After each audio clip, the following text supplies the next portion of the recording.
या वळणावर या काव्यसंपदेतील आणखी एक कविता म्हणजे चिमणीचं घरटं. ह्या चिमणीच्या घरट्याची चोरी झालेली असते आणि ती सर्वांना विचारच सुटलेली असते. ती इतकी स्वाभिमानी, ह्या कवितेतून संदेश मात्र खूप चांगला मिळाला आहे. ती चिमणी स्वाभिमानी असते, प्रत्येकांना विचारते आणि पोपट तिला प्रलोभन दाखवण्याचा प्रयत्न करतोय की माझा पिंजरा खूप छान आहे, तू ये.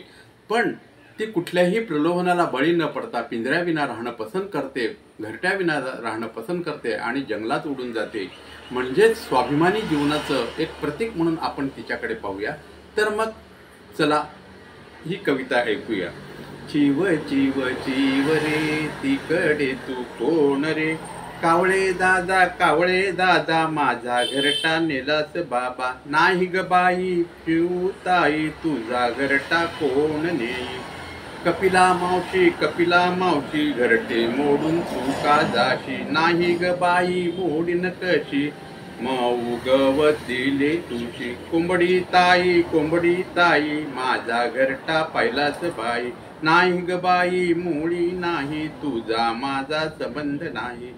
आत्ता बाई पाहू कुठे, जाऊ कुठे, राहू कुठे, गरीब बिचाऱ्या चिमणीला सगळे टपले छडण्याला.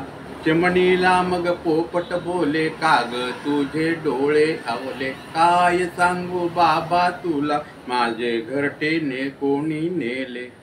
पिंजरा किती छान माझा सगळा शीण जाईल तुझा, जळो तुझा पिंजरा मेला त्याचे नाव नको मला.